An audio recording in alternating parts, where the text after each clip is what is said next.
Welcome to the Big World Made Small podcast for the adventure traveler. I'm thrilled you're here. My name is Jason Elkins, and in addition to being your host, I'm also a former U.S. Army paratrooper, third-generation commercial hot air balloon pilot, paramotor pilot, ex-Montana fly fishing guide, advanced open water scuba diver, and a full-time nomad that's visited more than 30 countries on 6 continents. As a seasoned adventure travel expert with a passion for creating and sharing meaningful experiences, I'm on a quest to impact the lives of adventure travelers, tour operators they rely on, and the communities that host them. Every week, I bring you exclusive interviews with fascinating adventure tourism experts who have agreed to share their personal stories, favorite destinations, and some invaluable travel insights they've picked up along the way. We'll enjoy a casual conversation, create some connections, and likely share some laughs. It's my hope that by the end of each episode, this big world will feel just a bit smaller. Let's get started, shall we? Welcome back, everybody, to another episode of the Big World Made Small podcast for the adventure traveler. So happy to have each and every one of you back here today, and also very excited to have my guest. We've got Alexander Souri. He's the founder and executive director of Relief Riders International. Alexander, welcome to the show. Happy to have you here. Thank you, Jason. Happy to be here. Our listeners don't know this, but we did attempt to do this a few months ago, actually. I was in Thailand, and, as I travel and do this digital nomad thing, I don't always end up in great places, and we had some tech issues, so we came back to do it again. And everything looks and sounds great. So happy that you were able to come back and join me. For sure, yeah. No, very lucky to be here again and with you. One of the things we were just mentioning before I hit record, I wasn't sure if I was going to mix it into the conversation so quickly, but there's no script here, and we're sitting here recording this in early March.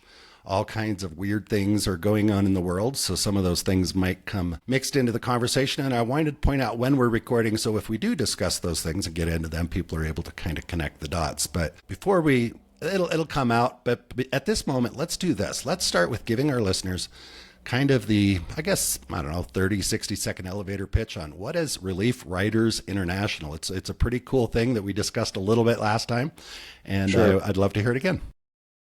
I'll be as succinct as I can. Well, Relief Riders is a humanitarian adventure travel-based company that leads humanitarian missions on horseback through developing countries. And that was very concise and pretty cool. I'm trying to keep it going. Simple here. Yeah, so no, we're a company that basically leads relief missions on horseback. We have worked in several countries. Our flagship country is India, which we started there in 2004.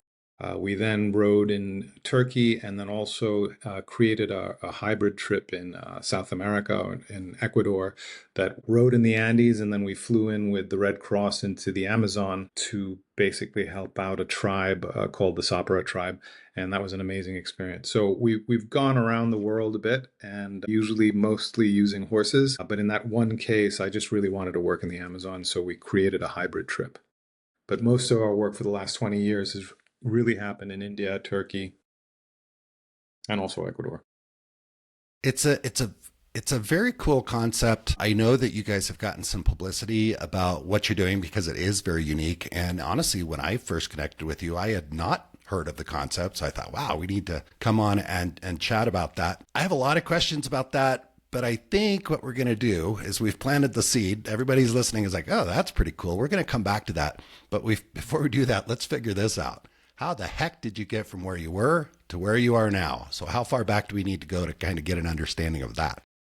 Oh, wow. So I started in 2003 on an R&D year where I, based on a pretty, intense life experience of great loss, lost my father, 4 friends, did a big walkabout in my father's country in India, and saw that there was a lot of poverty, and decided that I had come from a 15-year career in film, and it was time for a change. And I very clearly said, I know purposefully that I have to kind of give back or just be of service. And I needed to figure out a way to do that dynamically so that I could just repetitively be inspired to keep going. And part of that was basically involving horses. And so I got really lucky. The universe really kind of listened, and somehow I was granted permission to pull a beautiful concept down from the ether. And I've been riding horses and helping people for, God, 23 years now. And it's been a great privilege for me to be able to do this type of work through thick and thin, I might add. I mean, it hasn't been easy. 24 years, lots happened, a lot happened in the world. And but we have always kept our lights on, no matter what and no matter how. So just very lucky. Sometimes we ride with, full groups of 12 to 15 people, and sometimes we ride with four, and we still carry out our mission of eye surgeries, dentistry, pediatrics, gynecology. We build bathrooms in schools that have no bathrooms, and I'm missing something else. One program out, I'm sure, somewhere, but we have about five of them, and we regularly perform them on all of our rides. They become signature programs for us. Cool. I suspect because you just kind of casually mentioned you'd been working in the film industry for 15 years, and I thought, I Yeah, think let's go back a little bit further than that moment when you mentioned your tragic loss of your dad and some yeah, others. yeah. I get that. That can make a big change in somebody's life. But I'm curious what was going on well Before before that, that. You yeah. mentioned that, Well, I yeah, you think mentioned that your dad was Indian. Let's go to the sure. childhood. Right. So, well, it's interesting, given the current circumstances, I have a couple of friends that are stranded in Dubai. And again, I mean, my father and I and my mother were actually, my father had a factory in Afghanistan prior to, even though we're Indian and we were living in New York. And the reason I bring this up, it's all tied in, is that we got caught in Afghanistan during the Russian coup. And my mother and I were on the last flight out, and my father had to stay in country for 6 weeks where we didn't know where he was. So there's a lot of energy today about trying to get people home from Dubai. The airports are closed. Hopefully, they'll be resuming flights soon. So this is kind of like, wow, I'm kind of reliving a childhood. I think I was 9 years old at the time when that happened. And, it was, well, it's happening, you know. Wow. So you mentioned that you were living in New York, but you were in Afghanistan because he had the business there. So, Right. So or did I get that wrong? Were you actually living in no, Afghanistan? I think to support this whole conversation, let me just start off from the beginning. I mean, my father was Indian and my mother was French. I was born in New York City. I went to school in the French lycées in New York, and round about the age of 6, my father basically, so they had this really fashion kind of design Indian fashion store, clothing store, and Bloomingdale's would come over and just buy the whole store out every third Thursday of the month and would leave the store empty. And so my father said, "Wait, I'm going to figure this out for all of Sounds you." like a good Started business.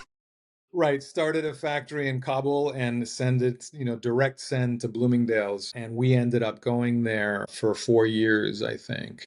And we would spend only 3 months at a time, to get everything established, come back to New York, and then fly back 2 months later, do 2 months. It was on and off. It was a lot, and I was pulled out of school for it, and I was tutored in Kabul, and so while I'm not Afghani by any means, we were there, and the long and the short of it, it just brought me back to what I mentioned to you about us being almost stuck there. My mother and I were literally on the last two seats out for the flight to Delhi before the whole place just got taken over. Yeah. So it's kind So, of but you watching were this on TV is you were like there, very, yeah, and you were there off and on for it sounds like 4 years, several months a year for you said 4 years before that all happened. yeah. Yeah. And after that, my What parents, was yeah, tell me.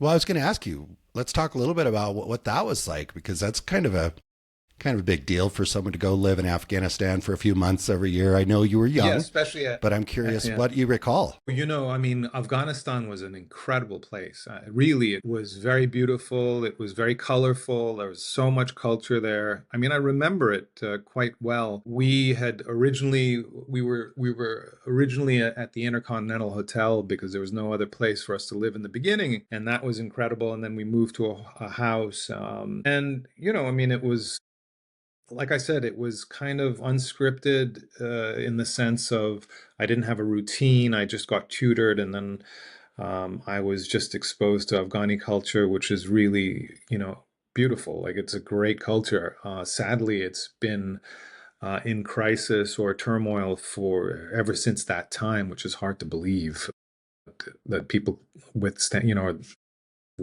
that. And then there's a lot that I remember. I was also young, so I was treated differently. I mean, people were very kind to me as a kid, and but on the last few days of when the coup was kind of really in the background happening, I think some of the tension was rising up. And I mean, I was privy to quite a traumatic experience. As expats, and you probably know this, we kind of expats all gravitate to a certain area in a developing country because you can get proper food or drinkable water. And there was a restaurant that everybody used to go to, and all the waiters were fun and they'd pinch my cheeks, blah, blah, blah, and all that. But when I was going, also in those type of cultures, as kids, you can go out in the streets in India, like kids roam around, like not like in the West. It's very common for a Hmm. group of kids to play outside and be on the streets, and I was one of them. And sure enough, one day, two of the waiters came crashing through the window, and they were fighting, and it was the start of all of it. And I was just like, I saw that and I ran home so confused. I don't think I could run home quick enough. And I think 2 days later or a day later, we moved to the hotel and then off we went. And then my father took 6 weeks to get out. That's really what I remember of all that. So. Wow. It's probably not the most interesting thing you said, but it's one thing I do want to ask you about is you mentioned kind of expats, you mentioned being a kid, you mentioned being out playing with the other kids. Were they always other expat? Here's where I'm going to go with this, and I don't know if it's right, but you don't look like the blonde hair, blue eyed kid that came from the US. You look like you probably kind of could fit in Yes, as a I mean, child. Did you yeah, feel the that? Do only you part that remember that? I mean, I was a New York City kid, skateboard, arcades, so on a physical appearance, yes. I mean, but I wasn't dressed with traditional like Afghan wear. So I was kind of, dressed with more modern, not modern clothing, but Western clothing, I should say. So, on a certain level, yes. And then I had my mother who was French and white. So, we were together. So it was kind of like, I was guessing that. unusual. Yeah, it was unusual to for anybody from the outside looking in, or just observing. So yeah, I it, did you happen to read the book? I think it was just called Kite yes, Runners. there's a scene in that And I was movie, just wondering or if that yeah, yeah, yeah. there was a movie too, So right? Yeah, I forgot that. I'd read right, the so book. So I was talking about this whole thing throughout my life, and we were in Delhi waiting for my father for 6 weeks, and then at one point the U.S. Embassy said they had found him, and there's a scene in the movie. I don't want to rob the book. The book is incredible too, but in the movie there's a scene where they get trucked out. It's the father and the son, and my father, we had no idea if he was even alive for 6 weeks. And when he came back and he told us like the journey he had made through Pakistan, they had literally hid him in a compartment under one of those trucks. They were smuggling people out because they knew they could get money, like to do that. And so he had traveled like through the mountain ranges, like in a wooden compartment that they were hiding him underneath the truck. So yeah, that movie really hit home. And having had that experience as a kid, and then you come back and you have these cultures, and it's just the various cultures that I go through. I was in France, and I tell my friends who are my age, this is what happened to us. And my father, and they were like looking at me like, wow, we don't believe it. Like, that's crazy. But when I saw that movie, I was like, that's it. That's what happened. It was kind of like it was a visual reality now. So yeah, very, very close. And wow. it Oh triggered, my gosh.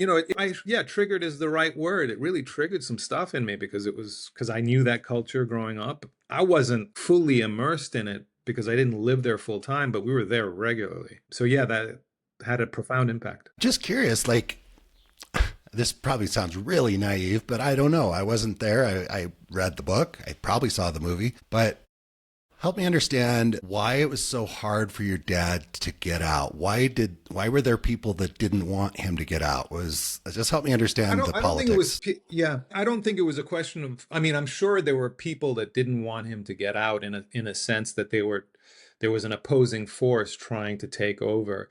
I think what had happened was, and I'll just give you this in a brief preface because it's a very interesting story. We had left and he had stayed at the Intercontinental. That was the only safe place for journalists or any type of expats to stay. But at some point, the communist backed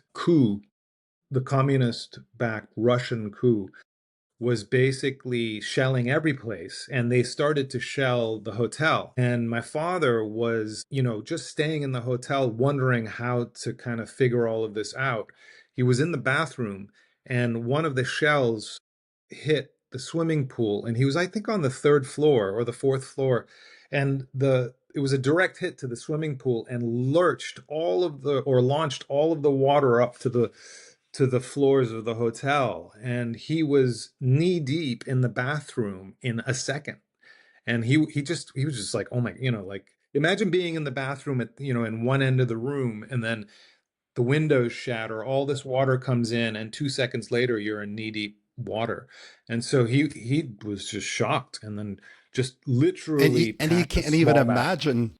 But it I was so mean, he probably surreal. Like, can't how even is imagine, like, water? where did all this water come from? Yeah, it's Right. not Yeah, I get that. totally, totally. And so he packed his bags, and he, ended up going like a movie, went into the hallways, saw some people. I think he met a ZDF, like the German, like news crew that were filming, and they were like, stay with us. And he's like, of course, this is press, less chance of being shot at. So he followed them, and then they were in the streets. And then at one point, they were like, we're going to go this way. And my dad was like, no, we're not going out there that way. And that's when they said, well, we have to go to work. So, and then my father said, okay. And he stayed put. They went that way, and they all died. So they all got shot from a gunship, which was a terrible story. And he kind of remained in the city and then hid, and somehow found a way out, and literally was, smuggled out of Pakistan in a truck, and had to wait until it was clear. I'm still curious because I do want to ask this because I think of conflict zones. Oftentimes there's hordes of people walking to the border. It seems like people don't care if they leave. I know that I'm naive or ignorant about this, but it seems like people can leave. It's no big deal. We don't care if you leave.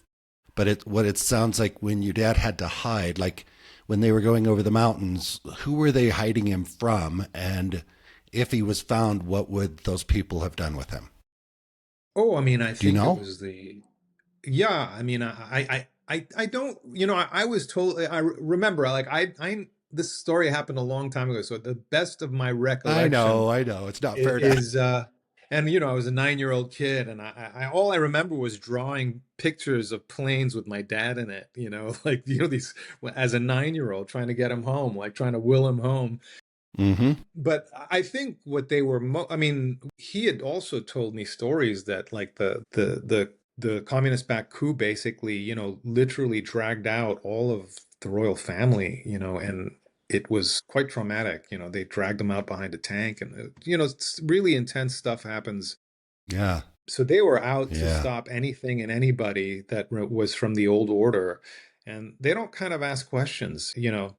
Like, that's the thing that I saw in Dubai, and I think there is still a lot of order in Dubai, and the UAE government's probably doing an amazing job. But in times like that, you have to shift from the mode that you're in terms of perceiving systems and expecting them to work. They very quickly come undone, and nobody has I don't want to say the foresight, but you have to kind of switch gears and go, okay, this is a whole different scenario now. Like, there are people trying to get to Riyadh by car. But, there's a lot going on, like morality, Yeah. ethics, things change, and not to be negative or, fear mongering, but you can't get into a car now with a driver and expect the same type of outcome. And I'm, like, the guy's going to be speeding. There's material falling from the sky, even if it's not aimed at you. There's a lot going on. Well, I imagine you've got people, most people probably are terrified. And then you mix in a few people that maybe are a little bit more opportunistic than they are normally, or they're more concerned about resources and, how am I going to come out of this? How's my family going to come out of this? Yeah. It just sounds like chaos, right? Yeah. Yeah, I think Because it's a little, even with your dad, like, yeah, because I that was was saying, way like, even worse. with your dad, yeah, yeah, but at the same time, there was a lot of risk to him because there are people panicking about what's happening, and maybe they don't care about messing with a truck driver, but they might care about having someone from the U.S. or somebody that's an expat that maybe has some sort of value, that type of thing. I don't know.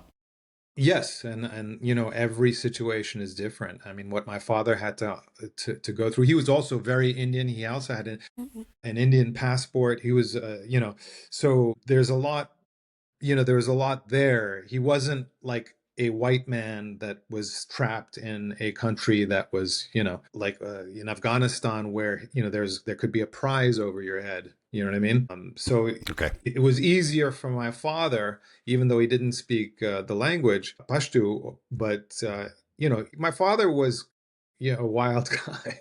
I mean, he knew how to be and how to figure it out. And at the time, now we Yeah. don't have that much cash around, but cash was king.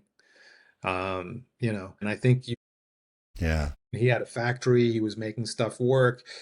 You have to, in those countries, the dollar was very strong, and you just had to make sure that you figured out, your exit strategy, and he got lucky. He got really lucky. But I mean, there's no buying your way out of that, really. It's luck, faith, and goodwill and money, all mixed in, and fingers crossed it worked, and thank God it worked for him. So what happened when he got back? Because he met you guys in India, it sounds like. I'm guessing that his whole business plan was kind of out the window, that he wasn't going to be making stuff in Afghanistan and selling it for a while. So Yeah. did that disrupt his business completely? What did you guys do? No, because he was just they had a really, my mother was a designer of sorts. I mean, she really was and they had brought back a lot of tailors from India, and they were doing they were in Elle and Vogue and all that stuff with their little kind of niche designs, and so they were doing well without Bloomingdale's, but Bloomingdale's was an opportunity. My father was a businessman,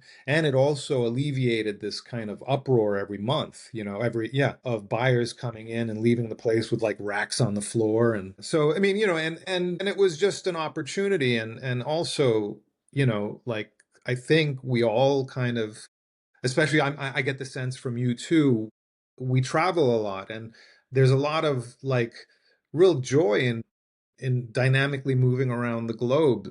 I love it. I love being visiting other cultures and doing business in other cultures and trying to get things done, and learn, seeing how cultures do it differently, and where they place their value, where we place our value. Getting a concept like Relief Riders off the ground in the US or any other place. I mean, it was started in the US, but like, for instance, getting a concept that involved horses, bicycle camps, riding over terrain, being, out there for long periods of time. Not a lot of insurance companies will insure you in America. The liability is high with that. And in India, they'll write a contract on the back of a matchbook and say, okay, we're good, and they'll actually keep to it, and they'll be like, so it's, and then after the years, it's no longer about the contract. They just like you, they love what you're doing, you love them, they provide, you trust them, and there's nothing to be said. It's like, hey, how you doing, let's get to it. I love that. This is just what we do. And Yeah, it's what we you bring do. up a good point. It's a very small example, but I notice as I travel, I see so many things. I was like, yeah, you can't do that in the U.S. The land of the free, the home of the brave. And I'm not knocking the U.S. Please, anybody listening to this, I'm not knocking it. But I remember that when I lived in Belize many years ago, we were out in these neighborhoods around the city, and the guy that was with me, he was a Brit. And he's like, yeah, people here just kind of build where they want to build. They do kind of what they want to do. There's no HOA coming around saying, oh, Yeah. you can't use plywood for your house, that type of thing. And he, being from the UK, he made some comment about like some of these places are where things, there is some freedom. And I'm not saying it's better, worse. No, I'm not trying to draw that line. But you can do things with building in some places that you could never do in the US with the housing codes. Just look at markets. I went a couple of days ago, I went to the largest market in the Americas here in Mexico City. And the way that they've got, meat is a good example, like the meat markets. When you go to markets and see how they sell meat, and I'm like, yeah, coming from the US, everything's got to be refrigerated at a certain Yeah, not temperature. gonna There's a fly. health inspector walking around with a thermometer. Yeah, yeah, no, It's not just gonna like, fly. that's why I've never seen those things in the US. You've got Kroger and Walmart and stuff like that. And here it's like, wow, it's in your face. That's the meat. And it's the whole animal laying out there at 4 in the Absolutely. afternoon. With the So occasional fly, anyway, flying around. It's yeah, completely. I get it.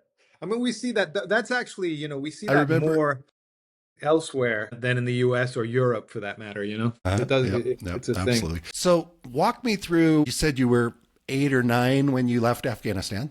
This whole Yeah, situation was, after Afghanistan, a year later, my parents put me in a boarding school in the foothills of the Himalayas in India, which was also a very tough experience for me. And actually, not in retrospect, but it took a while. But after my father died, I realized this full circle of India and me going to that school and coming back and working and starting Relief Riders primarily as India being its flagship country. So I basically went to school in the Himalayas the Eton of India, as the school puts it. so did your parents then, it sounds like you're saying the whole family kind of stayed in India.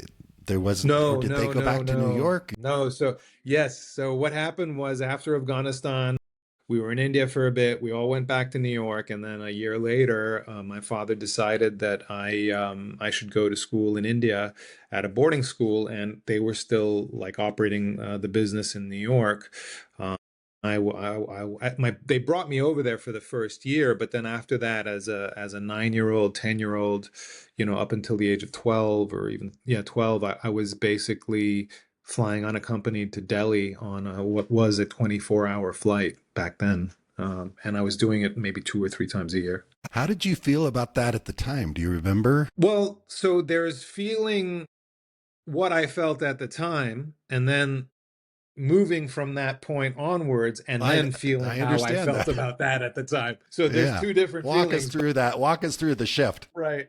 So the whole reason I started Relief Riders was based off of the experience I had at that school, in the sense that I felt that my father what had really happened was we were a French household. My sister and I and my mother spoke French. We spoke English because my father spoke English. He did not speak French. But my father felt like I was definitely growing up, and didn't really have like the sense, the taste, the feel for India. And so in doing so, he basically said, Alexander has to basically get a sense of his Indian roots, and, I'm going to send him to this boarding school. And I think for my father, this was a big source of discontentment for me with my relationship with him, even though I really loved him and he was a great guy. He was a very loving father. But my father came from it goes back. His father was the first Indian to go to university on a full scholarship at Rutgers, the first Indian to go to university in the U.S., which is kind of crazy to think about it in 1912. There have been a lot of Indians that went to school in England because of the colonization, but none. He was the first to go in India, and he went to Rutgers on a full scholarship, and he was roomed with Paul Robeson. And I don't know if you know Paul Robeson, but he was an Olympian. He was a very famous singer and a communist. And he was a man, like he was African American, and they put the Indian man and the African American man together, as roommates in the same class. And both of those gentlemen really faced kind of some wild adversity and challenges, but they were both Phi Beta Kappa, and they both got the gold key of the college or the university. And they're very well known. I mean, my grandfather was still hanging in the Rutgers University auditorium up until 2010, which is crazy. An Indian man with a tassel, you know. And so even though my father was like the 60s generation, very cool, very hip, very hippie, if you will, he still had a bit of that in him, and I felt that. So, and to this is another funny story, is my grandfather wanted my father to become an admiral, because when my grandfather got out of university, he went back to India and got placed very high, worked with Gandhi on the agricultural programs that he had, like really hand in hand, in bringing electricity and irrigation to villages. Huge, very educated, very highly placed in the Indian government. And my grandfather wanted my father to become an admiral in the Indian Navy, and placed him in the Naval College. And my father, and didn't, like, you couldn't control my father. He was like me, like, we're free. And he got into a fight, and like, which is so unusual, because my father is kind of like this, like, guru kind of, very, he was like a yogi, more, so it was hard to even think about him as getting into a fight, but you couldn't control. He didn't want to be in the naval school and cause a ruckus. So he got kicked out. It sounds like it. My grandfather basically was so high up that he begged the Naval College to just give him the education. And they said, okay, we'll give him the education on one condition: he never applies for the Navy. We won't take him in the Navy. And so, like, my grandfather was like, deal, he's yours. And so, like, my father was like that. So I think my father had this thing where, when you're a parent, you're just trying to do the best you can with whatever makes sense to you on how you grow up, and and as learning as much as you can to do the best thing. And I just think that's what he did. It was very painful for me, but and it took a long time for me to really understand it. I'm way past the age of when he sent me, and I have an 8-year-old now. And I often think about what he was faced with, and also the era that he was in. Like, there was a lot of weird stuff back then that today, wouldn't fly. Some stuff, you know what I mean? So we just consciously grow through time. You don't have schools like that. The school that I Alexander, went to, yeah. curious, because earlier in the conversation, when you said you were spending a few months in Afghanistan every year, you specifically said, I was a city kid, skateboarder, kind of the more, Yeah. modern clothes. I know that was compared to the Afghanis, but, and then as the story progresses, I hear you saying, yeah, my dad thought I needed to get back closer to my roots. And then I'm imagining maybe some kid, the skateboarder kid whose parents don't like the kids he's hanging out with. They send him off to boarding school in Ohio or something. And your parents sent you off to boarding school in India. Was there a connection? Was he just not, he didn't like you No. skateboarding, or what? No, no, no, no, no. I could tell, and now as a father, I understand it more. I think he was really like, wow, this, my son is a New York City kid that's only speaking French with his mother. And, I Mm-hmm. don't feel like he has any of my cultural attributes or my experience that I had growing up, and I want him to see it. I was a pretty good kid. I probably complained a lot, but I wasn't getting in trouble. I mean, the arcade thing was kind of stupefying in a sense that I couldn't believe that I was going to arcades, albeit they were 3 blocks away from my father's store, and I roamed. But I wasn't getting into trouble. I never had incidents, or I never got brought home. I mean, the one time I jumped a turnstile in front of my father for the subway, saying, "Hey, look, Dad, I can do this." And the cops stopped me, on the Second Street subway. And my dad was like, he like literally points at the cop. He goes, "I'm gonna handle this." And he like just gave me a nice like slap. And I was like, okay, don't ever do that again. Yep. The cop was like, What about your sister? Did she go to boarding school in India? no, my sister, she didn't get any of that, because I think they realized that it was, my mother was French, and this was very hard for her, and she was a Western. I mean, she was from the West. Like, you don't send your kids halfway around the world to put them in boarding school. And so she was very upset about it. And my father was very stern about this. Interestingly, this, for who my father was, this decision was like a concrete platinum, like, you could not bend this decision. And it's interesting, as to why. And then if you start to look forward, like I learned how to ride horses in Delhi, and then I therapized the 4 years during that boarding school on horseback in the Himalayas on my own because I was the only kid who knew how to ride horses. So when you so that's the full circle of where that originates from. So when he died, it triggered this horse thing in me. Because I really loved my father and he was very cool to me. He just made a brutal decision that I couldn't reconcile till after he passed. Um, Yeah. Yep. like everything, because it's not a question of he had to. I mean, he had to pass for me to grow as a man.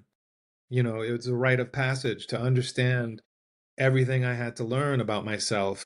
Truly, not like the real stuff, the seismic tectonic shifts that everybody calls transformation, which is, a process of, shedding emotion and projection and of who we think we are till we Yeah. get to who we are. So that's part of that And whole story so for me. after school, you mentioned doing film work. So did you go into film work right after boarding school, or what else No. happened in there? So after the 4 years, I basically come back. My mother had it. She was like, "You cannot keep me from my son like this. He's coming home." My father, was like, "Okay," and I flew back to the south of France, where I am now, and where my mother was from, the same city. And we had an international school literally up on the hill. My mother said, "You're going to this school. I'm living here with you," and they weren't separated, but my father was handling everything and my mother was kind of just transitioning me back from India, because that's a huge culture shock, even though I kind of was like, oh, I'm okay, like and I ended up here for 3.5 years, and then from here I went to do a year in high school in Connecticut, and that was even more intense because I international, you see people from all over the world at school, so you're kind of, yeah, you're different, but I know what you're talking about because we're all different and we're all Yeah. coming from different places. And then when I went to, like, I had no idea what a prom was, and I was like, tried out for football, and that lasted for 30 seconds because I played soccer, and I was like, whoa, and then I had such culture shock that I started, So just so this was a regular Connecticut public high school type setting, or even yeah, a private school, but it wasn't an rural high international school. school. No, it was a rural high My school. gosh. That was a VOAG high school. It was a really high quality high school, and it was well reputed. But it was really its merits were with like VOAG, uh, something like it's an agricultural. So we were really in the woods, a lot of cows, a lot of Mm-hmm. green, like near the Berkshires, Western Mass, northwestern Connecticut. Yeah, yeah. It was interesting. But I wasn't performing in school but when I got there, and they were worried about it. And but it was all that culture shock that I had gone through, and I just, I'd like literally, smashed through cultures and just landed in Connecticut. And in 1984, Wow. like, which, yeah, and it wasn't New York City. You know what? I moved around a lot with my parents. They divorced. I'd lived in other places. I moved a lot. And it was hard, like showing up at a new school. But you know what? I moved a lot, meaning like, from Wyoming to maybe, another state or another town or this or that. Yes, And listen. and it was still hard to show up Yeah, or moving is to fit hard. in, right? It's starting Yeah. over all the time, and it's hard. It's also great. I mean, like everything, it has its pros and it has its cons, and the cons are heavy and the pros are glorious. Like, and you just work through it the best you can. How do you approach that then with, you said you've got one son? I have a daughter. Your daughter. Okay, so how are you approaching that with your daughter? How do you find that balance? I'm curious what your approach has been so far. She's Well, still pretty young. my daughter doesn't live with me. She lives with her mother in Bali, but they're off on a program, an educational program for my daughter in South America for 6 months. And I Okay. fly all over the world to see my daughter. Yeah, I was never married, Hmm. and I really chase my daughter around the globe, and then she comes to me. She was just here for Christmas, and she comes over the summer. for a week. And yeah, I'm very lucky to have her in my life. I I've learned so much from my daughter. It's just an amazing experience. Certainly relate to that. I've got a You've got couple kids? kids, and my son, I've got a couple, and my son, I started traveling full time. I had traveled a bit before, worked in the industry, but I started traveling full time when he was 14 or 15. His mom was not impressed. We'd gone through the divorce, and when I said, "Look, I'm going to start traveling full time," ooh, she was not happy. But I'll tell you what, he's had the opportunity to go to Asia with me and several trips Yeah. to Latin America. And my connection with him now is way better than it was when I was doing, every other week with them in Phoenix, Arizona. And we've Yeah. got video calls. We do video call at least once a day. And it's been so good. And, now he's 19. He's a little older. He's working and going to trade school, and he's not as able to travel with me, but I love that he talks about, Dad, when I get my job and take vacation, we can go on a trip somewhere together, and it's just, so it's a really, really cool thing. That's I awesome. think it's a cool way to share that stuff with your kids. And it sounds like you're obviously doing that with your daughter. So how did you get into film? Let's talk about that. Okay. So I loved film growing up. I have I just took every opportunity to watch every film and knew everything about film. And I wanted to make my way to it. And, very early on, through just incredible luck, I got hired by the musical director of an orchestra who was also a famous flautist, and he played in the orchestra, and this was playing in the Berkshires. And he hired me sight in the supermarket. I think he overheard me speaking French, and he just didn't understand what was going on. And he said, I will see you in my office at 4 p.m. And I'm like, why? It was summer. I just got out of college. I'm like, why? He goes, I'm going to give you a job and you will come. And then he left. And I was like, okay. And he gave me the address. And then he basically, this is a long-winded story, but I'll cut it short. I had worked for him. He had taken me out to all these cocktail fundraisers and all that, and he was just picking up $50,000 checks like left and right. And I stopped him after the third party, and I said, "Listen, you're just taking money from these people. You got to give them an experience so that they refuse emotion with experience. And the next time they're like, 'Oh my God, let's do this again. That was fun last year.'" And he's like, "Yeah, great. Do it. Figure out something." And I was like, "What?" And he goes, "Yeah." So I came back and I did a pop-up art gallery. This is 1990, and I was 20 years old. And he said, "You're the producer, and I'm going to give you 10." I came with the concept, and I known a few famous artists in the area. And I said, "This is the concept: pop-up 30-day thing, art auction at the end, black tie party at the beginning. I'm not sure how much it's going to cost." I did the budget, and it's 10,000 bucks. So he just said, "Okay, you've got $10,000. Do it. Put it together." And I ran with it, and I ended up by chance 10 minutes later meeting a man because there was no place to sit at the coffee shop, and it turned out to be Gerard Malanga, who was Andy Warhol's associate and started Interview Magazine. And I was mumbling to myself that I had just gotten 10,000. I wasn't even talking to him. I was just scratching my head, going, "How am I going Mm-hmm. to do this?" And he's like, "What's going on?" And I said, "You're not going to believe this. I just got $10,000 to do an art gallery." And lo and behold, I'm talking to the man who started the factory with Andy Warhol. And he literally tells me, "Listen, kid, I just moved here and I think this is a great project. I'll do it with you. You don't have to charge me. I'll curate it." Like, I had no idea how to hang paintings and like do all the photographs. And and these were like, what do you call that, blue chip artists that were famous. I had, what, it wasn't a podunk, like, somebody's kids got paintings that were going to sell for $10,000 a piece. It was like New York City and Boston, like, artists. And that was the start of an incredible friendship with Gerard. To this day, he's now 85. He was 46 at the time, 47. Just crazy. And really, honestly, became, I'm not a mentor, but really educated me on writing letters and all that, informed me as like a producer. And after that gig, I was like, I'm a producer.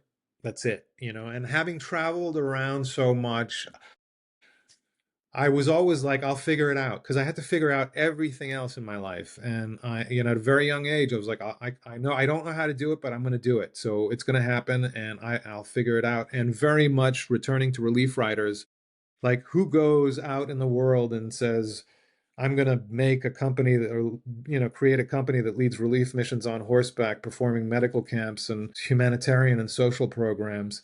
Like, where do you start with that? And that was the same thing. You got to be honest with Yeah. yourself. You got to totally be honest and say, I don't know what I'm doing, but I know that I'm supposed to do this. And I one foot in front of the other, and then lo and behold, 23 years later, and like an incredible journey with highs, lows, accolades, press for a period of time that I couldn't even believe I was getting. Hmm.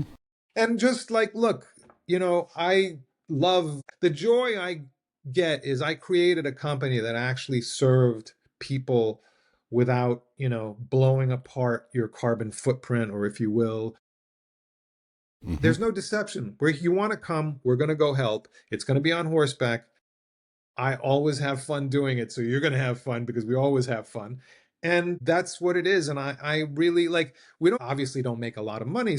The thing that I move forward with in my life is that feeling of like, that's pretty cool, man. Like you got away with riding horses across the desert and across the world, helping people, like, and having a blast doing it. And that was that. It's just, I live on that. It's kind of nice, and to get back to your It film question, sorry, we just had to tie that in. So no, after good that, job. Good job. You're creating an experiencer.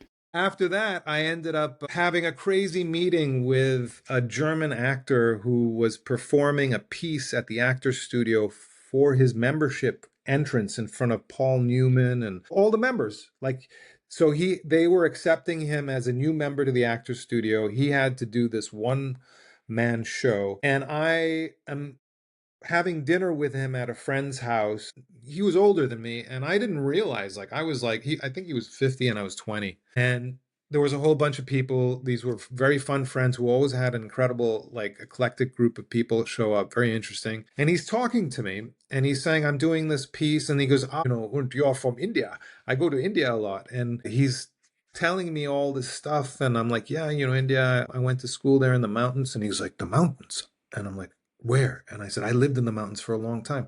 It turns out he lived in the hill station that I went to school in for like 3 or 4 years. And I was like, what? How Wow. crazy is that? And so when he Yeah. told me that, we just bonded. And, by the end of the night, I said, listen, I just did this Art for Music fundraiser. He basically created a one-man show based off of Franz Kafka's Report to an Academy, which is another metamorphosis story of a gorilla that gets captured by a Hmm. German expedition off the Gold Coast of Africa.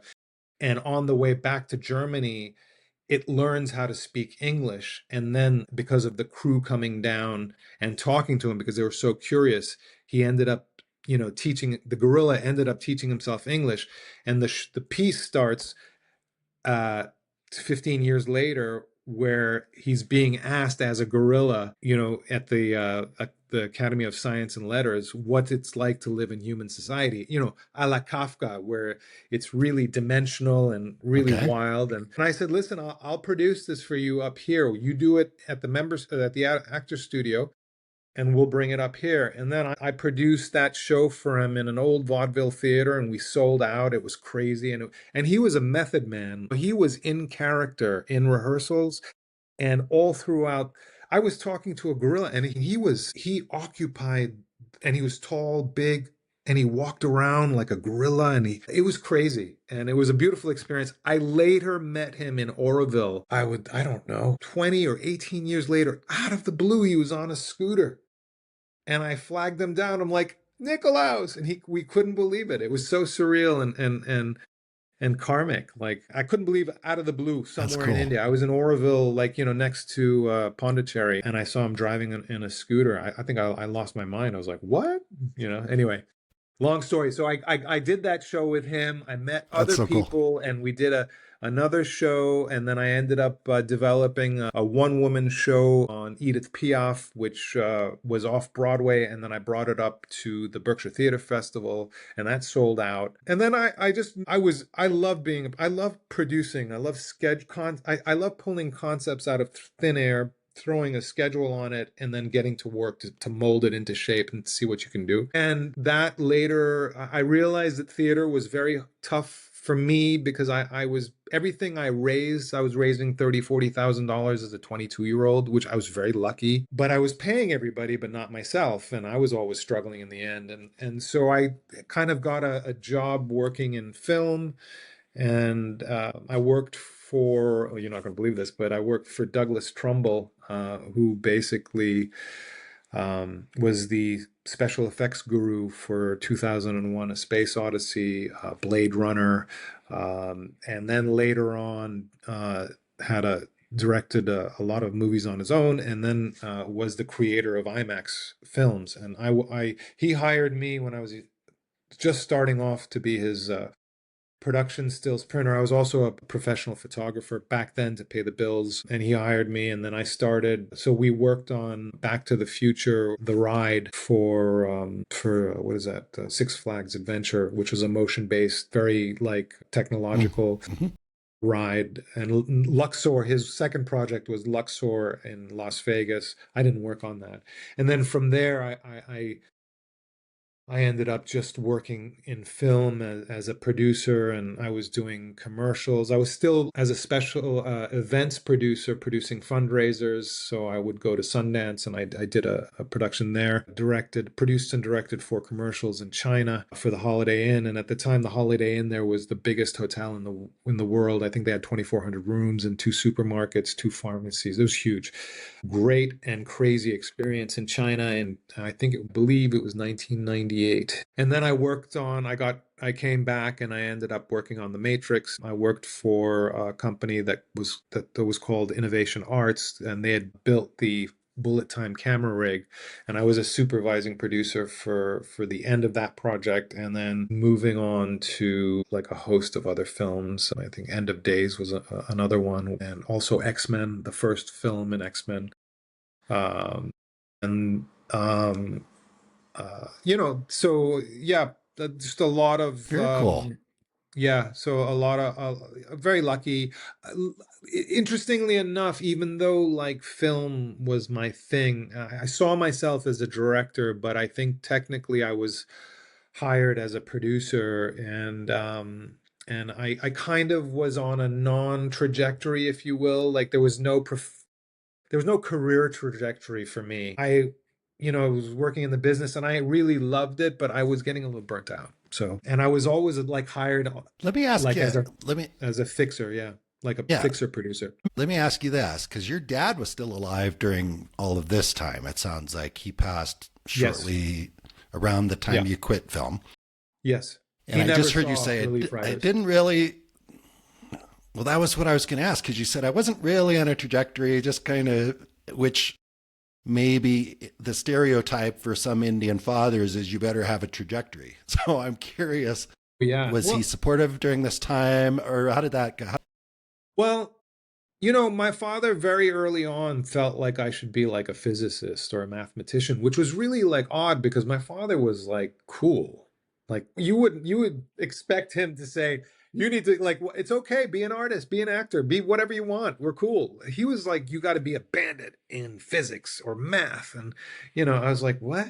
Like, what are you talking about? Everything I steered clear of. I was like, no way. And I think part of my you know, the rebellion I had with my father was I didn't want to listen to him after when he sent me to India. That was it. I'm 18, all bets are off. We're gone. See it. Thank you. And, I mean, I definitely didn't want to do what he wanted me to do, but I feel like with that, I feel like I threw the baby out with the bathwater emotionally because I was kind of pissed at him, for that whole experience for most of our life together, my adult life while he was here. And I don't regret it because it was who I was. I mean, I do a little, but then when he passed, and then like his passing matured me and made me realize, and I put myself in his shoes so many times. And I don't regret it. I feel bad that I wasn't able to meet the man.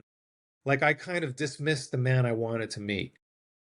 And that's the sad part of it. I'd give my left arm to spend 5 minutes with him, to just like hang. Because I can imagine, because when you shared the story of how your grandfather wanted your dad to be an admiral, right? Yeah. In the Navy, Yeah. and your dad, no, but your dad was cool. He went and kind of did his own thing, kind of like you've done. But then at some point, it sounds like he kind of wanted you to be an admiral in a sense, not literally, but to go follow that career path that maybe would have made his father proud. I don't know. It's an interesting story that you've got. Yeah. I mean, the irony was that everything after India, and not even, I don't know what was before because I was too young, but like, for instance, like I wanted to go diving at an early age here in the south of France, and my friend from school was like, I'm going diving, come with me. And my mother was like, no way, you're not going diving, okay? And we called New York and we're like, no, talk to dad, I'm going diving. And she's like, no, no. And by the time this whole thing happened, and we spoke to my father, the boat was leaving the dock, and I was like, oh, Mm-hmm. and Ooh, so, but yeah. he was like, my dad was like, no, let him go diving. What's the problem? And then the other one, I during my film career, I treated myself to a pilot's license, and then I just got really addicted to flying. I'm so passionate about flying, and I ended up getting a job with a ferry company, and I basically was being trained as a ferry pilot. So I ended up doing these 4 transatlantic crossings in a single engine plane. And when I did the first Wow. Okay. crossing, yeah, when I did the first crossing, I got to London, and then we had a few days before taking the next plane back over the Atlantic. So we'd drop planes off, like, drive the car from New Mm-hmm. York to LA, drop it off. Same thing with planes. Mm-hmm. I got here to this, I had 3 days off before I had to be back in London. I said, I'm going to go down to France and see my parents. And I got home at 4 in the morning or 3 in the morning. And I remember, ringing on the door, and my, dad didn't want to tell my mom that I was doing this, but my mom got wind of it. And then Well, when yeah. my mom saw me come with my survival suit and all my kit, she's like started crying. I mean, she's like, what did you do? And you're not going back. You know what I mean? I was Oh. like, so it was just, Mm-hmm. it's weird that, he was trying to push me in that direction. Then after that, I think he was just like, yeah, do it. And then, I came home with the wildest of projects. Like, they didn't believe I was coming home with this pop-up art gallery where I had 10 grand to produce it. And then I was raising all this money for the shows. And then I was being flown to Sundance to produce with Cheech Marin and a whole host of like Skunk Baxter from the Doobie Brothers. Like it was wild, like, to produce stuff there. And then I had this very, the Matrix, and they were like, wow, okay, It's super whatever. cool. Hey, Very do lucky. Yeah. you I suspect you have reflected on this. Have you reflected on, if dad did not send me off to India to boarding school, None of this would have happened. what what trajectory?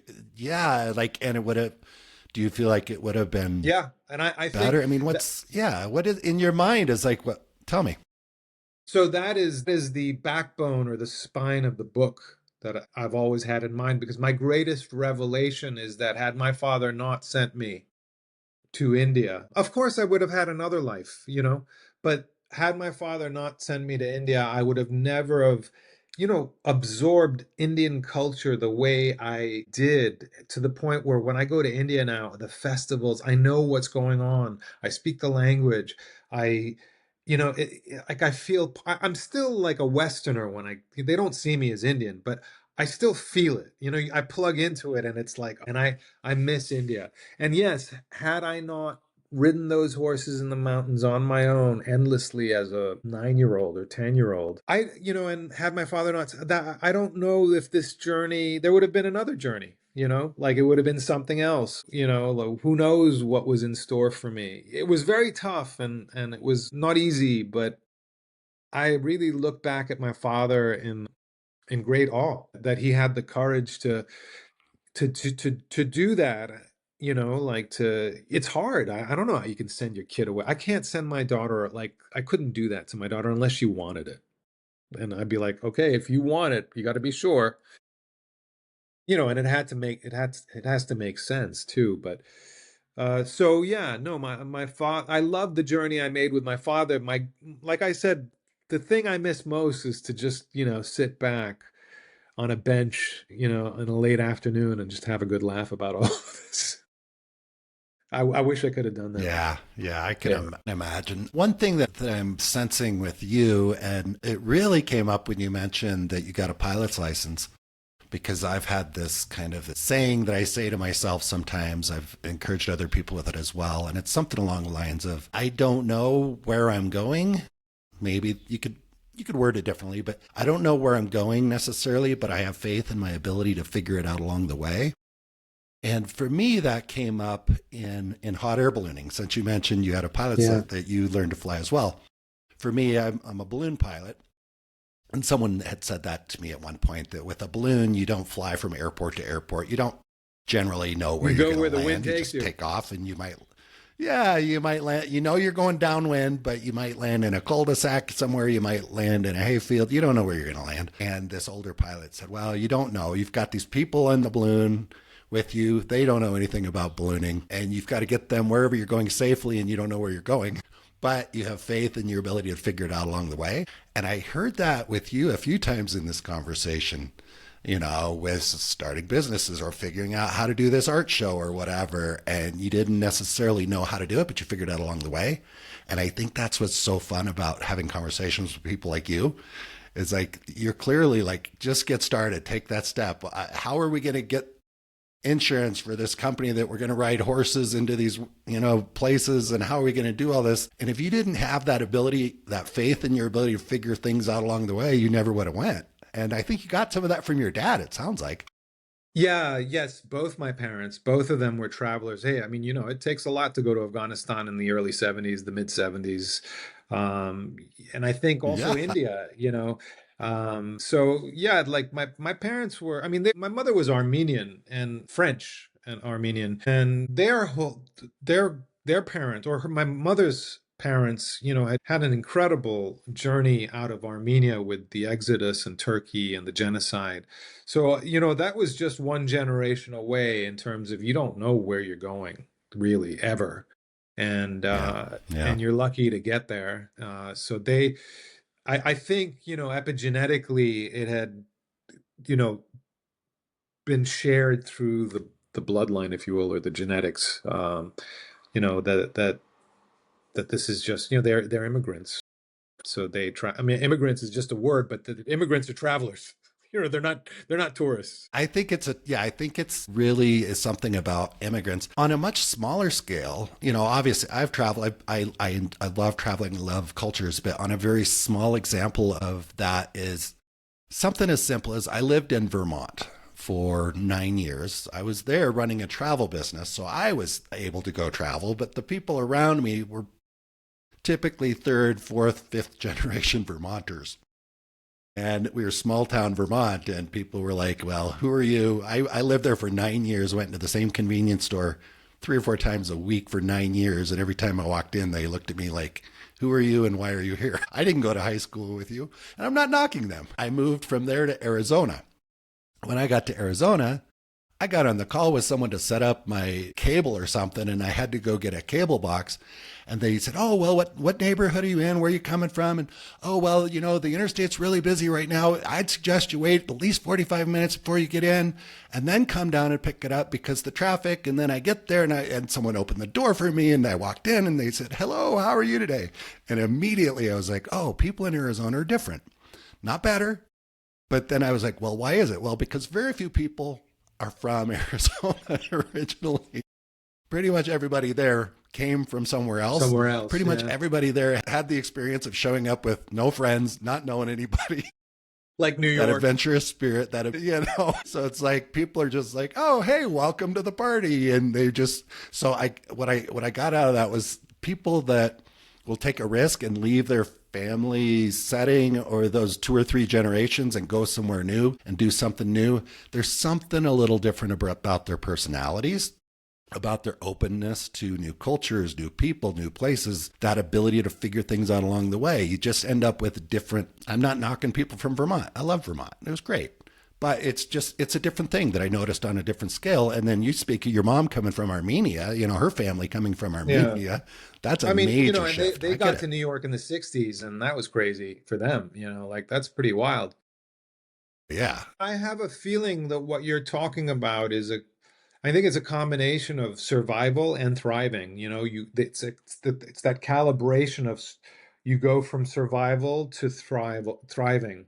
You know what I mean? You kind Yeah. of you just like Cortez, you set sail on the boat and you go, and then the boats are gone. You burn them, and then there's no turning back. And at that point, you start thriving. Yeah, I mean, which kind of is, we didn't talk about this, but in the last 6 years, I became a yacht captain here in the south of France, and I have the great, yeah, wherewithal to basically do technical trips. So I basically drive these boats, like these 100-foot boats, all over the Med, to Tunisia, Greece, or Malta, either to register them or take them out of the EU to not pay VAT taxes. And it's an office. You look out the window of my wheelhouse, and you're like, okay, here we go. And you set off, and you don't know what's gonna happen. I mean, Yeah. I love it. you just, and I love that. I absolutely find Yeah. that I can tell. amazing that I don't have to sit at a desk. I'm so blessed that I have a steering wheel, I have two levers, it's a boat, I got a crew, and off we go. And for me, it's travel. For the agency, it's like, hey, you got Hmm. to take this Yeah. boat to Tunisia, get it stamped, come back, we'll see you in 10 days. And I'm Yeah. like, thank you, we're gone.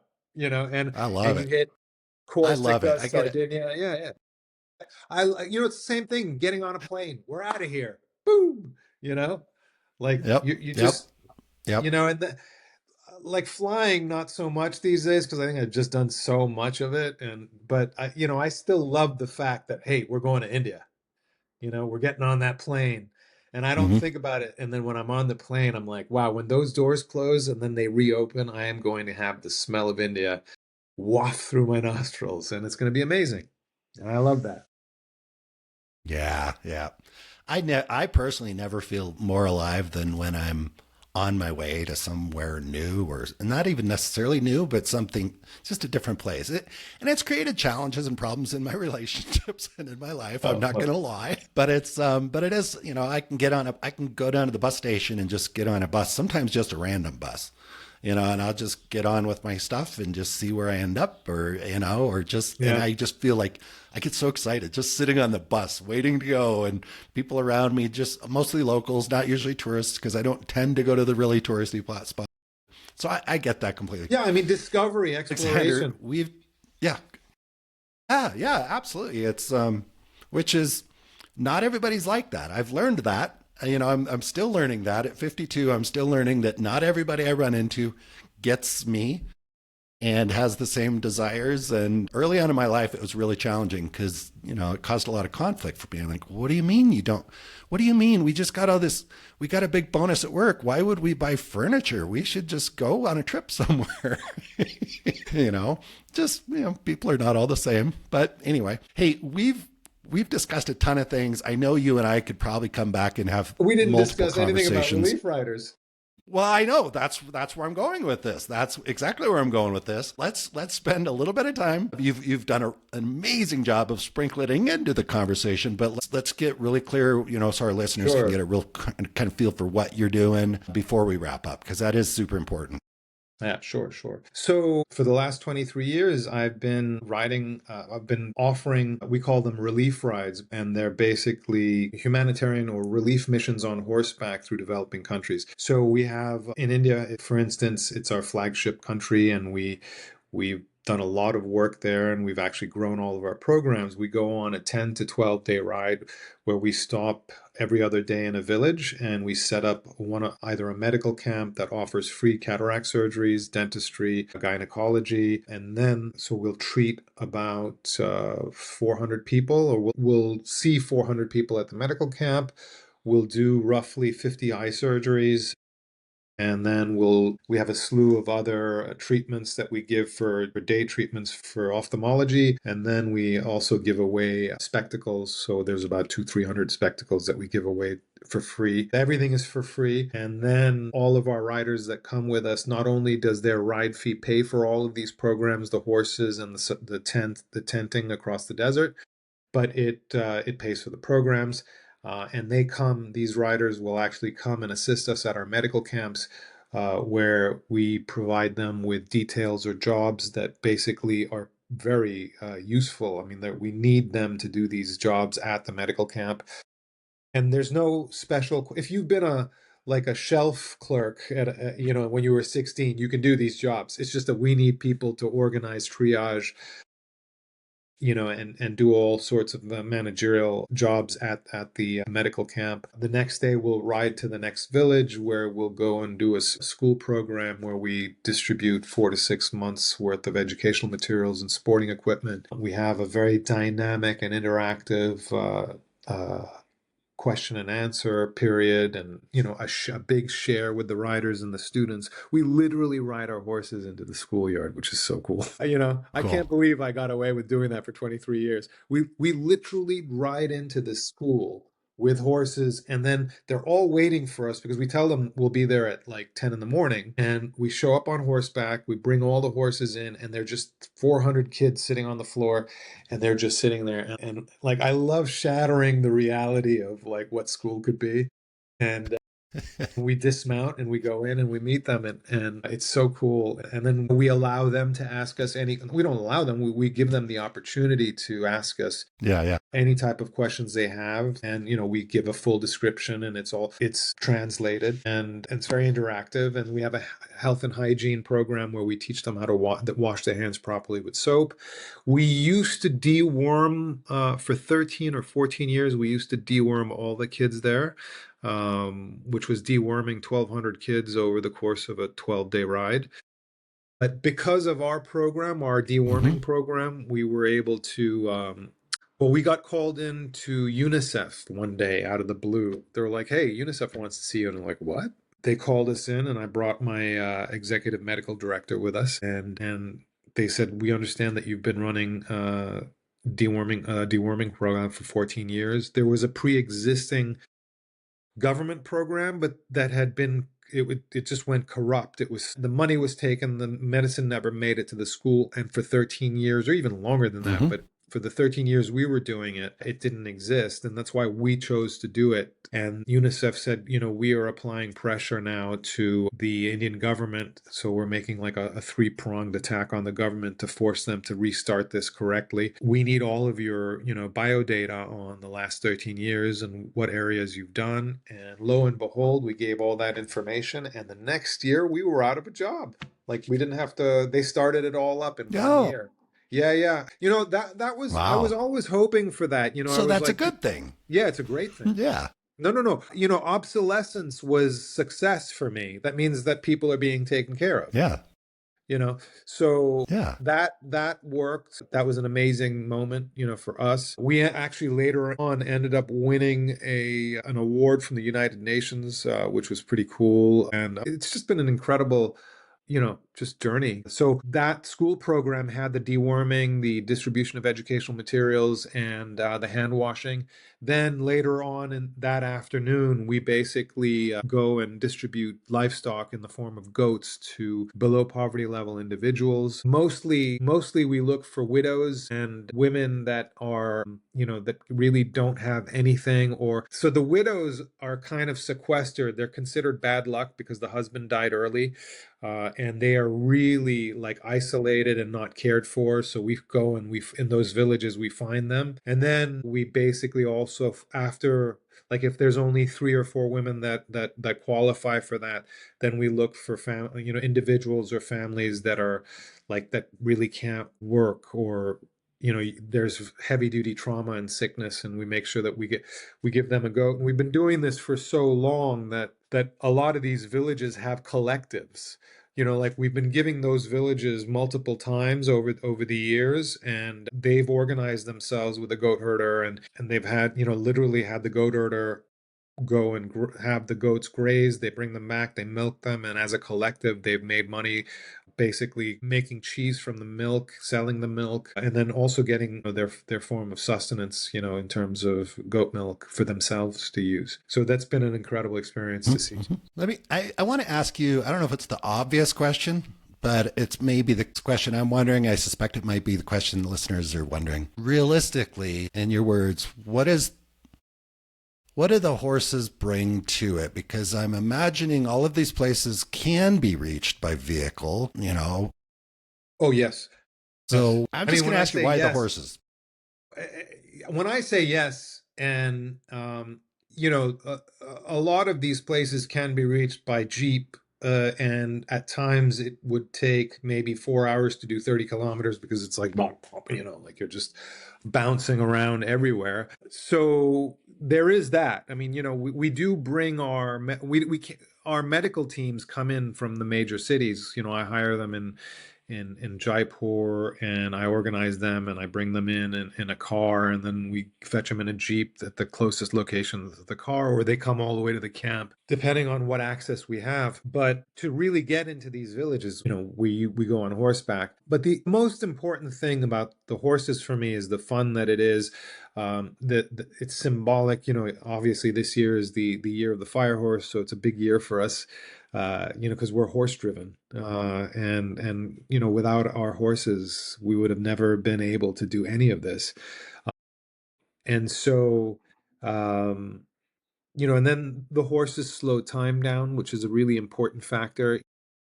In the end, this is a humanitarian mission, and it is also, I don't focus on this part intentionally because I know it happens and it doesn't really matter because it's going to happen, but it's very transformational. And without the woo transformation, like it happens, you go out there on a mission where, it's like the hero's journey. You're open-hearted, you realize that you're going into the unknown and you're trying to accomplish a lot of things, and you're doing it on horseback, and time slows down for you, and you're seeing, culture from a different perspective. You're also on horseback, so you're looking, into things, and you're being allowed to have an experience by, the universe, or and the culture that lives there, because they're receptioning you. Like we have hundreds of kids that just trail us, like beautifully, like, well, they come running down, and it's a fantastic experience. And we're always besieged at our campsites by all these kids, which is fun. And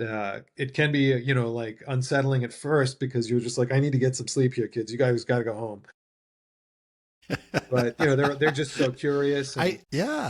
I suspect. So like when I visualize the difference, I'm visualizing a bunch of foreigners, tourists coming in on a van and climbing out of a van, as opposed to showing up in town, with a dozen horses on horseback. It's a totally different way to kind of to get there, and the reception would be totally different. That's what I hear you. That's what I'm hearing and seeing in my head when you describe that. It's very much more organic. And also, what I didn't tell you is that we're actually riding around Rajasthan, which basically, Rajasthan is the land of kings. And the land of kings, the Marwari horse, that the breed that we ride, is actually one of the oldest, I think the oldest breed of horses, in the history of our history.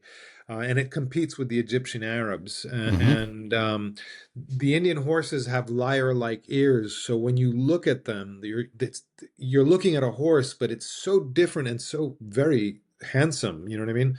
As compared to other horses are beautiful animals across the board, but they're very striking animals. And they were so these were war horses for the kings, and there's a lot of lore in Rajasthan, like historical lore that goes way back, how these horses were considered semi-gods or deities. I'll never forget this. early on during my ride, maybe 2005 or 6, I was, leading a group of 14 on horseback. And 2005 is yesteryear compared to today in terms of the transition, the technological transition that we've gone through. Like we had in 2005, there were less tractors and more horse or camel driven plows or bullock driven plows than there were tractors. So it was a very different landscape. For us, we had like the most ridiculous cell phones by today's standards, like the Motorola's, or if you will, but that was it. And they barely worked anywhere. So when I was writing at that time, I approached this old man, like I think he must have been like 100, and he was wearing a turban. He had like the thickest Coke bottle glasses, and it was the total movie. Not even looking up, and he's got his horn rim Coke bottle glasses, moving with his staff. Right. And I just stopped. I stopped all the horses, and he just stops and he looks up, and you could tell, like it's like you can tell like this guy must have a real challenge seeing. And he says in Hindi, "My God, the king is here. The horses have come."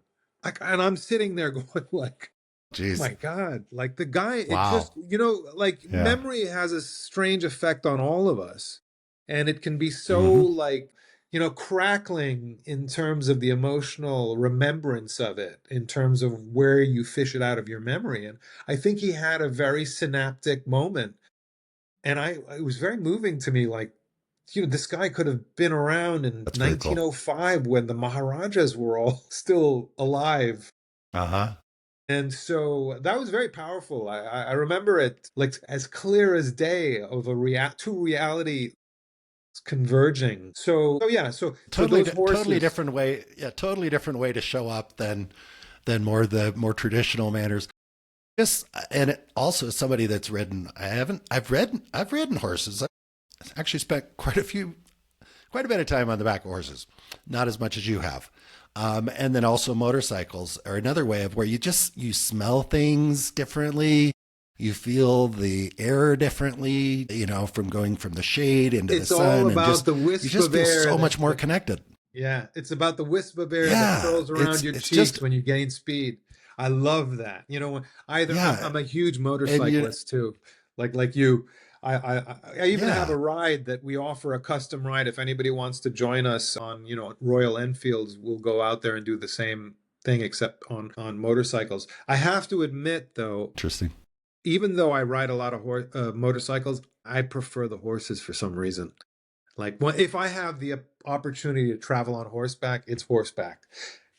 Like I was very shocked that I How had many that hours? experience. Like, yeah. Well, I was going to ask you, how many hours do your guests, like if somebody's thinking about this, but they're like, don't really know if they can spend a lot of time on the back of a horse. They haven't done it before. Like, let's speak to that person that hasn't been on a horse or has been on a horse and their butt hurt for a long time. So How do you have that conversation with them? let me start with the person the type of person you initially mentioned, because when I first started this, so many people were drawn to this project or to relief riders. But I remember being on an NPR, our National Public Radio, like program, being interviewed, and after that, so many people called us, but they didn't realize that they were so like wanting to do it that they didn't realize you had to ride a horse for that long, and they didn't know how to ride. They were just compelled. And I was like, oh, Huh? like that there's something there. And what we did, which wasn't done before, is that we basically created two ride groups. And we told people that because we were doing this for the humanitarian purposes, not really for the horseback riding is a plus for me and for the experience as a whole, but Mm-hmm. I needed to make this more accessible. So very early on, I basically created two riding groups, an advanced group, which obviously, loped, cantered, and galloped. And then we had a scenic group, which basically walked, trot, and eventually loped and cantered, but at their own pace and aspirationally with an incredible, my director of logistics leads that group, and he's an incredible instructor. So they're in great hands. Now, if you want to come and ride with us and you don't know how to ride, you do have to you do have to get on a horse for 10 to 15 hours. I mean, you should do yourself that favor so you're not it's not a foreign landscape. But if you do 10 to 15 hours, we'll take you even if you just know how to walk because that group, the scenic group is designed for you. You know, we accept whatever skill level you come. You just have to be able to sit and walk on the horse. You know, sit in the saddle and walk around. And if you can do that, you can join us. Love that you chose to call it the scenic group and not the slow group. That's good marketing. I didn't call it that. One of the writers called it that. And I was like, we're going with that. And I have to say, you know, this is my most cowardly act. You will never see me in the scenic group. I'm always leading the advanced group. Terrible. I'm always like, we're gone. But the Boy, you know, the scenic group is great. They're never too far behind us. Really, they're 5 minutes away from us because you can't ride horses at speed for a long time. And then the person that said, "Well, I went on a horse once and my butt hurt for a long time," they probably they're probably not calling you, or they already know what they're getting in for. I guess I don't know. Does that one come up? Well, I mean, the person that rode horses once or twice and their butt hurts, they're still in the scenic group category. I think a lot of people that I did find during that there was a large chunk of people that rode a lot when they were kids, but they had not ridden since. And then this was a perfect opportunity for them to get back into it. And for them, I just say, hey, go out, do like, you know, 5, 6 hours, 10 hours, like get those muscles working again. And then the muscle memory happens and then it all works out. Not going to lie, the first day, people are a little sore, but there's so much going on in terms of the culture, the newness, the excitement, the travel, meeting new people, being in a group, figuring everything out that you really forget. You sleep well, let's put it that way. You don't ache after the first day too much. Very, very cool. And you've got all this information on your website because we're going to have the link obviously to your website. Are they able to look at different itineraries, different options? And then obviously, I know you've done a good job of making it easy for them to reach out to you. Is there anything about that process you want to share before we go? So just a few things, and if you go to the main page of the website, you'll have the 2 rides. You can click on them; they'll take you to, or you can come to our upcoming rides, and you can just have more of a highlights experience with that, and then that'll take you to the detailed itinerary page. You should just reach out to me with an email, and I will answer it as soon as possible, as soon as I can, which is pretty soon.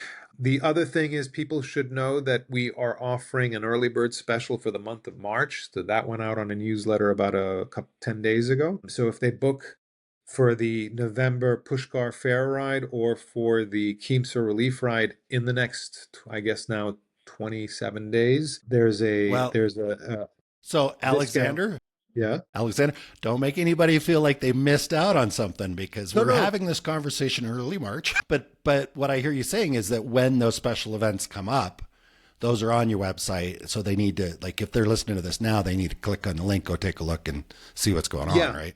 Yeah. They might be listening to this 6 months from now. Okay. Yeah. So, but the idea is that you've got special things and those are accessible on the website. And then very, very cool. This is what's next for you. You got something big on the horizon, a new type of trip or anything you want to announce? No, we're going back to the Pushkar Fair, which is basically the world's largest horse and camel fair in November.